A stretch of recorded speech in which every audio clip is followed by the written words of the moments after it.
All right, let's dive into a play that's often regarded as one of the wittiest works in the English language, Oscar Wilde's The Importance of Being Earnest. To start us off, this play ran into some major drama, no pun intended, right after its successful premiere. Can you walk us through what happened? Sure, it's a fascinating mix of wit and tragedy. The play premiered on Valentine's Day in 1895, and it was a massive hit.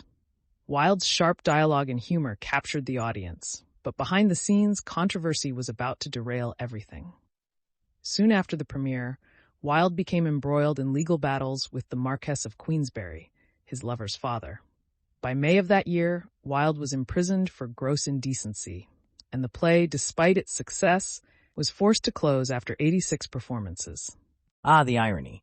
A play celebrating triviality gets tangled up in such weighty events.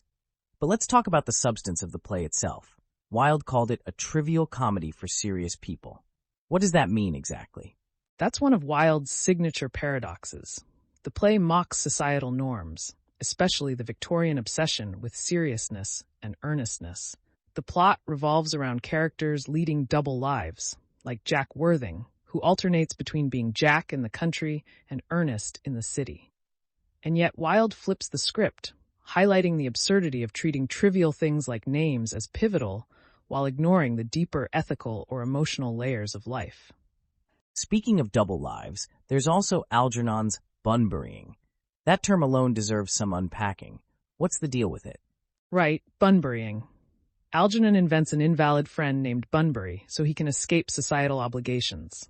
It's satire at its finest, a critique of how people in rigid societies like the Victorian upper class often sought ways to avoid their responsibilities while maintaining appearances. Wilde plays with this concept to show how duplicity serves a very human need for freedom and self-indulgence, though in a highly comedic fashion. And yet, beneath the humor, some critics have debated whether there's more subtext, like a reflection of Wilde's own struggles with identity and societal expectations. What are your thoughts on that? Absolutely. There's a lot to unpack there.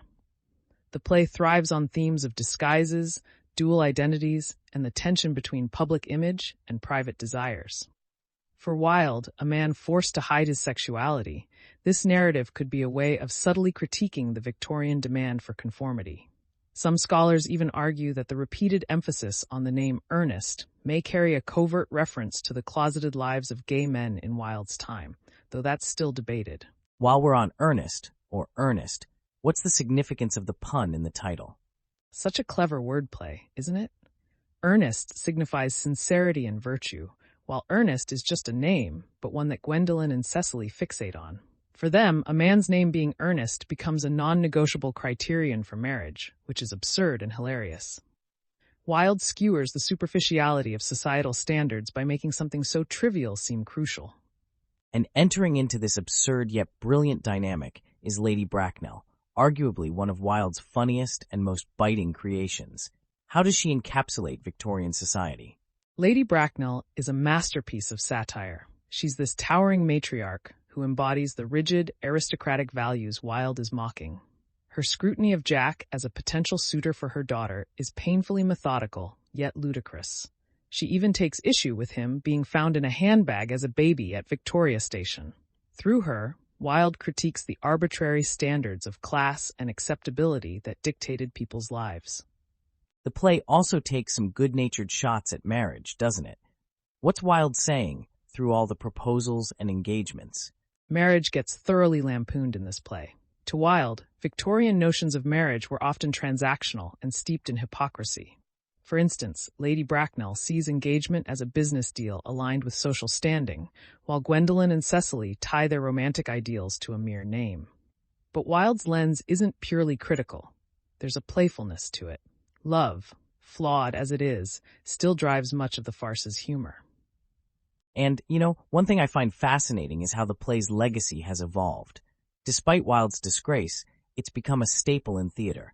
What's contributed to its enduring popularity? Great question. Its brilliance lies in how timelessly funny and sharp it is. The dialogue sparkles, and the themes of identity, societal pressure, and human folly are universal. Plus, revisiting the play as societal norms have shifted adds new layers. For example, modern productions occasionally explore queer readings of the text, or even feature all-male casts, as Wilde himself came from a period where coded performances of identity were a reality. And then, of course, adaptations abound. Films, operas, even musicals. What's your favorite adaptation or reimagining? The 1952 film with Edith Evans as Lady Bracknell is iconic. Her line, "a handbag," became legendary.